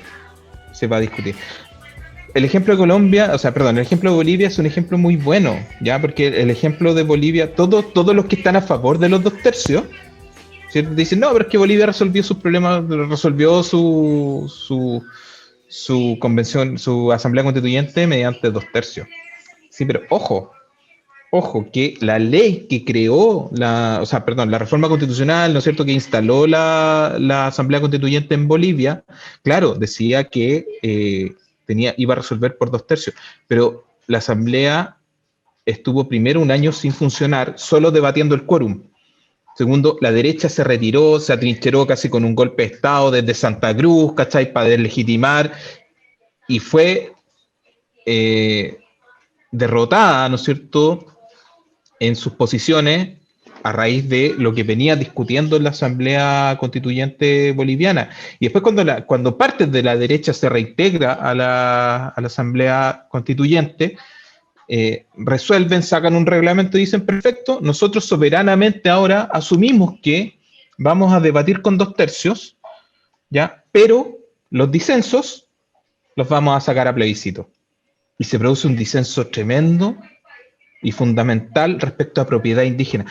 Lo que les decía al principio, la propiedad privada, uno de los grandes debates de la Constitución y de las constituciones. Y en Bolivia se crea un espacio de propiedad colectiva, de propiedad distinta, mayoritaria dentro del país, y que se resuelve por plebiscito porque no se logra resolver por 2/3.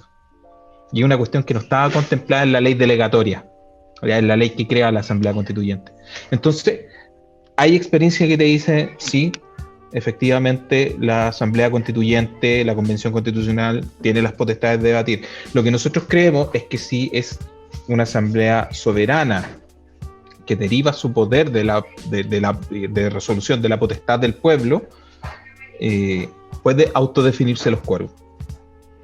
Y ahí ha sido súper interesante, con esto no quiero hacer publicidad porque yo no voy a votar por él, no voto en su distrito tampoco, pero ha sido súper interesante, por ejemplo, el cambio de posición que ha tenido Fernando Atria, que de ser el principal defensor de los 2/3, ahora los pone en cuestionamiento. ¿Cachai? Y si usted escucha la última entrevista en CNN de Fernando Atria dice no, que la Asamblea Constituyente puede revisar eso. Porque además, y ahí se produce un debate que tiene que ver con si el poder de la Convención Constitucional es originario, como todos sostienen que es, o es derivado, si deriva del Congreso y de la Constitución del 80. Entonces, y eso lo vamos a definir una vez se constituya. Una vez se constituya, claro, una vez se constituya. What? Sí. Bueno, ahí nos dejaste con unos spoilers para la siguiente temporada gordos, ¿no? Sí, vos. El cliffhanger. Sí o sí es el primer debate, sí o sí va a ser. Es que el primer debate es el funcionamiento y el reglamento de la convención, y eso es 2/3. Eso se resume a ¿estamos o no con 2/3? Exacto. Claro. Bien. Son buenas noticias. Pensé que eso iba a ser un poco más lapidario. Son buenas noticias que el 2/3 se pueda modificar, así como bien explicaba Yuri, tantas otras discusiones. Estaba cachando de que en asambleas, ¿cierto? A lo largo de otros países, bueno, la de Islandia, ¿cierto? La de Bolivia, estos debates son públicos y abiertos. ¿Tú crees que acá también va a ser así, no? Yo espero que sea así. O sea, a ver. Otra pregunta. Sí. Mira, la decisión de ser soberana o de someterse a la ley que la crea va a ser con 2/3. Ese no te sabría decir. Yo esperaría que no. Yo esperaría que no. Claro.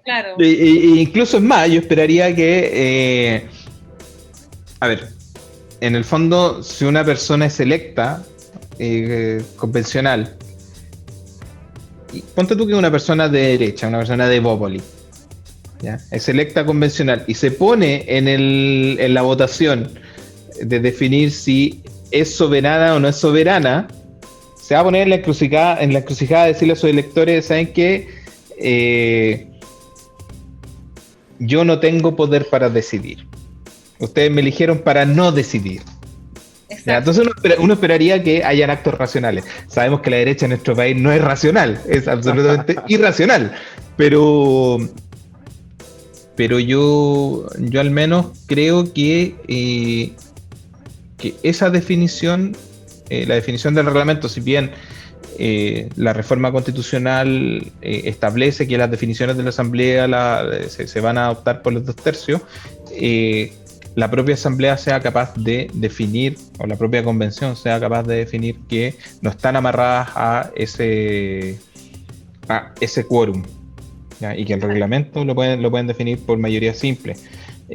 Uno podría pensar que es necesario cierto margen de exigencia para definir cuestiones mayor a la mayoría simple. Podría legítimamente pensarlo. Yo no soy muy de esa idea. Yo creo que la mayoría simple que la mayoría es mayoría, que el 50% más uno es mayoría y en ese sentido se definen las cosas, ¿ya?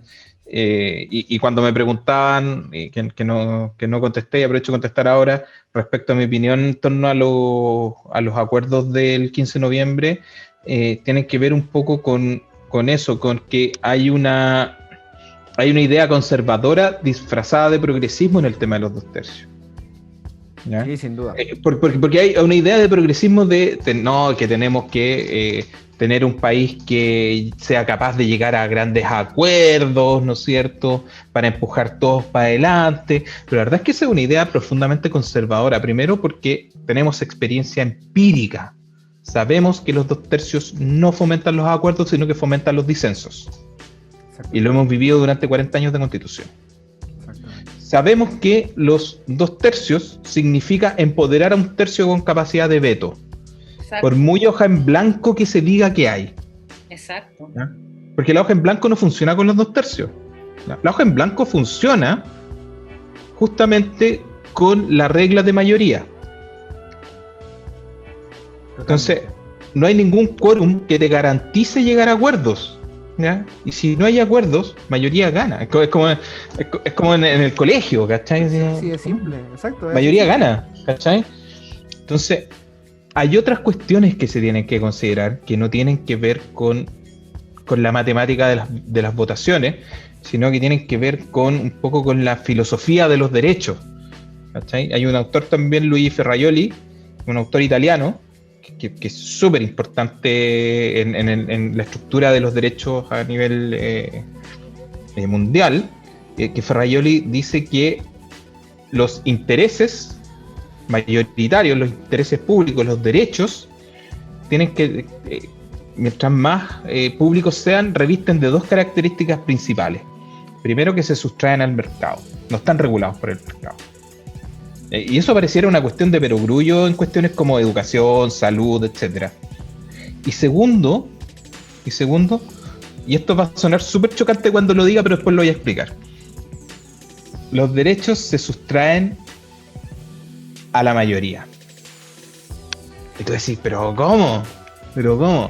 Sí, porque los derechos revisten algunas características, los derechos fundamentales en el fondo, ¿ya? Porque Ferraioli habla de los derechos fundamentales, revisten unas características propias que tienen que ver primero que son progresivos, ¿ya? Los derechos fundamentales, los derechos humanos son progresivos, siempre avanzan, siempre van para adelante. Tú no podís retroceder, por ejemplo, en la libertad personal para volver a la esclavitud. ¿Cachai? Entonces, esa cuestión no la podéis decidir por mayoría, si quería o no quería esclavitud. No podéis decidir por mayoría si volvía o no volvía a la pena de muerte. Claro. ¿Ya? Porque reviste otras características. Entonces, la mayoría contingente no influye, no porque un día tengáis un 50% más uno y el otro día no lo tengáis, vaya a modificar los derechos fundamentales. Totalmente de acuerdo. Entonces, Qué bello la concreción de los derechos fundamentales en la nueva Constitución y en la Asamblea Constituyente no es una cuestión de la cantidad de votos. Y por lo tanto, el debate de los 2/3 tiene que dejarse de lado. Es una cuestión de cómo construimos este pacto social, ¿no es cierto?, que nos va a regir al menos los próximos 40 años. ¡Wow! Maravilloso. Me unges con un espíritu esperanzador, Yuri. Un espíritu que no tenía. Qué lindo, Bueno, qué lindo, qué lindo. que no tenía, Qué lindo. que no tenía. Pero esperemos que no nos caigamos en el camino. No, me parece, a mí igual me parece interesante. Ahora, yo de verdad siento que la derecha va a tener una derrota importante en la convención.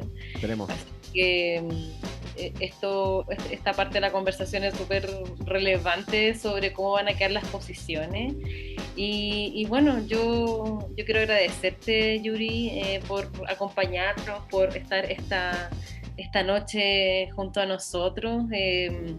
Y porque sea nuestro principal tema de interés, y creo que también nuestro público precisamente quiere ir más allá hacia cómo se viene este proceso, y tú entregas luces y miradas súper interesantes precisamente para eso, de que como decía bien Rob, estamos como en las primeras líneas de otro tomo, y la otra semana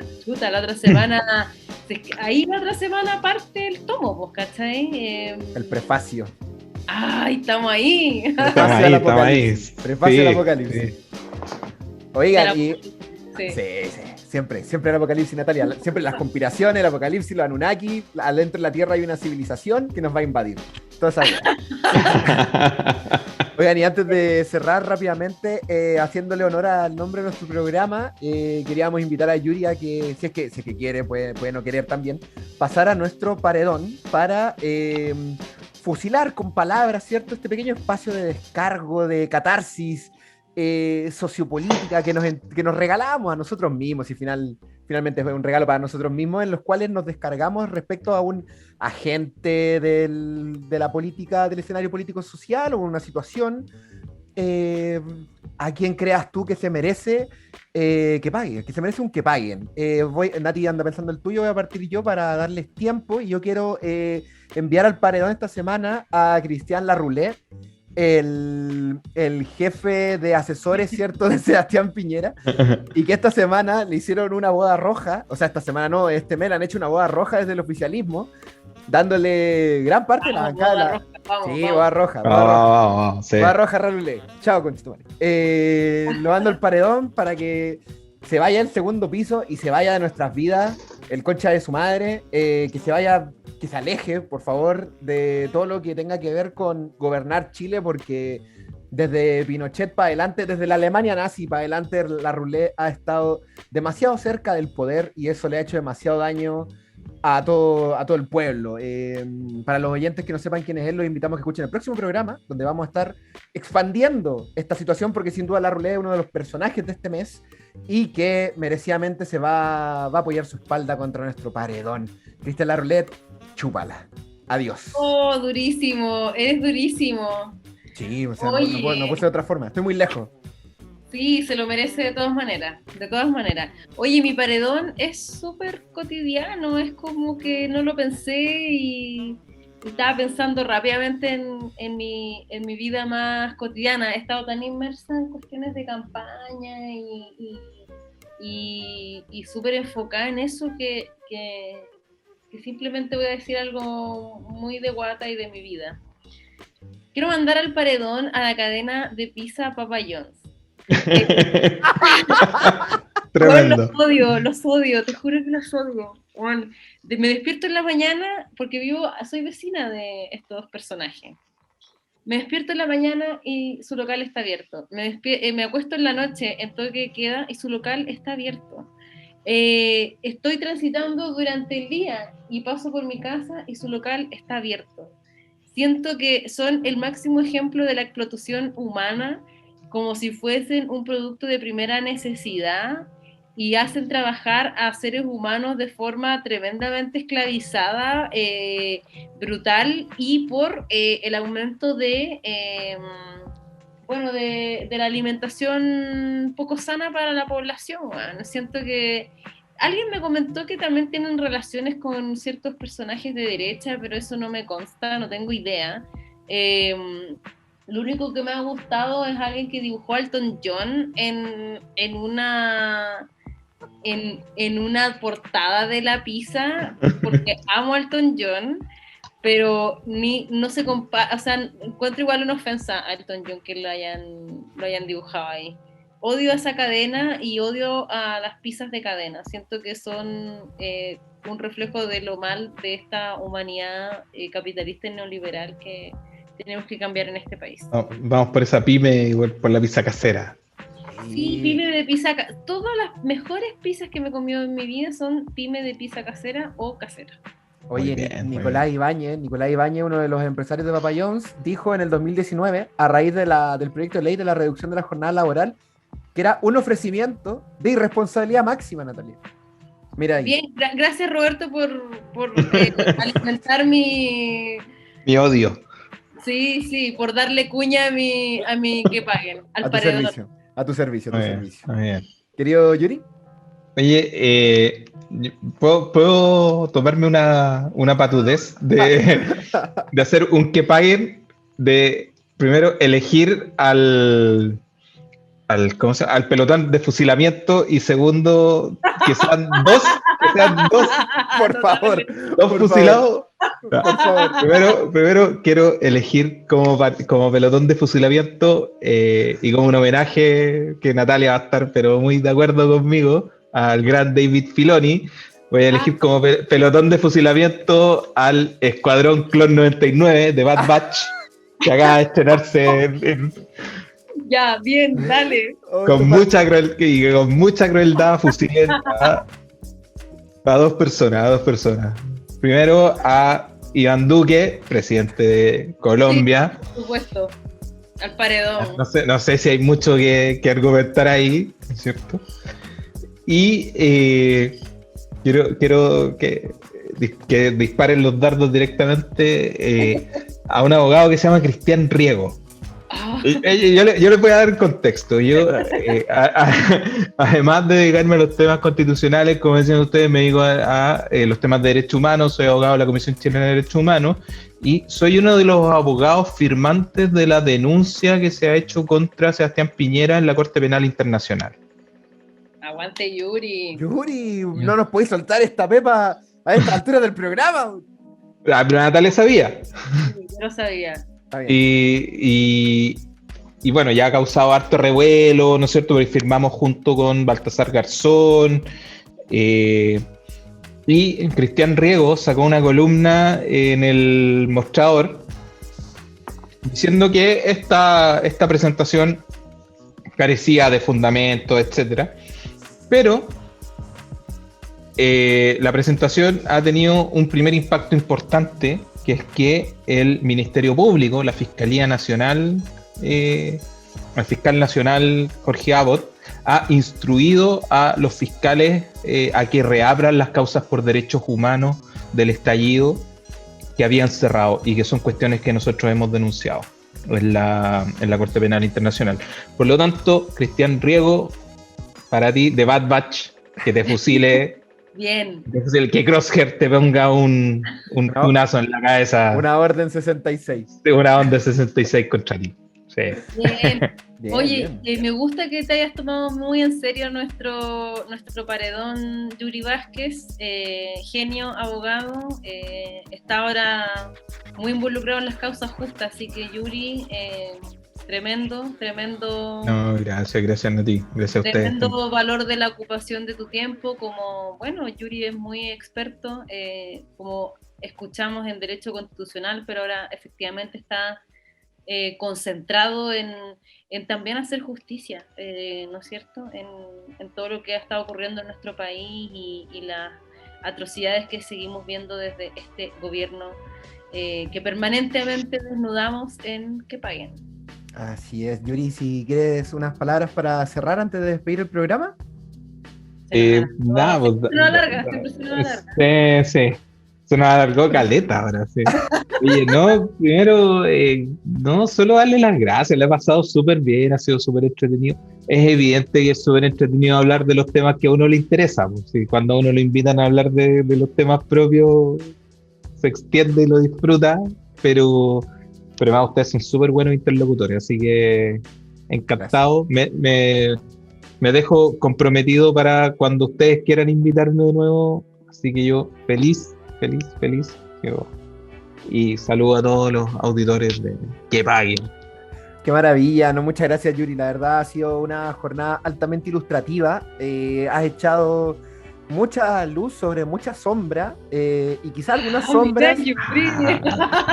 Tremendo. Y quizás algunas sombras donde antes no había nada. Que también eso hay que mencionarlo.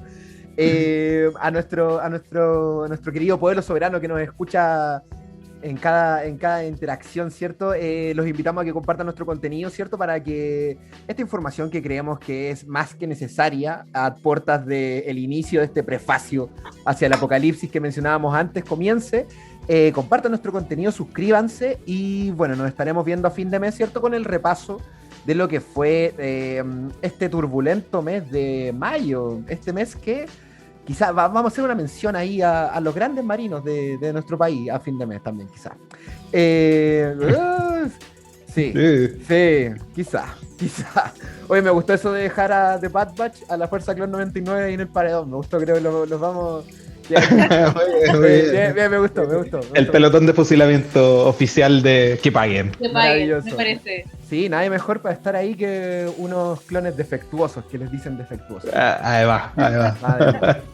Bueno, querido pueblo soberano, nos estamos encontrando, como mencionaba, en nuestra próxima edición, en nuestro próximo programa. Compartan el contenido de Que Paguen y recuerden que la historia es nuestra y quienes traten de usurparla, bueno, que paguen. Que paguen. Chau.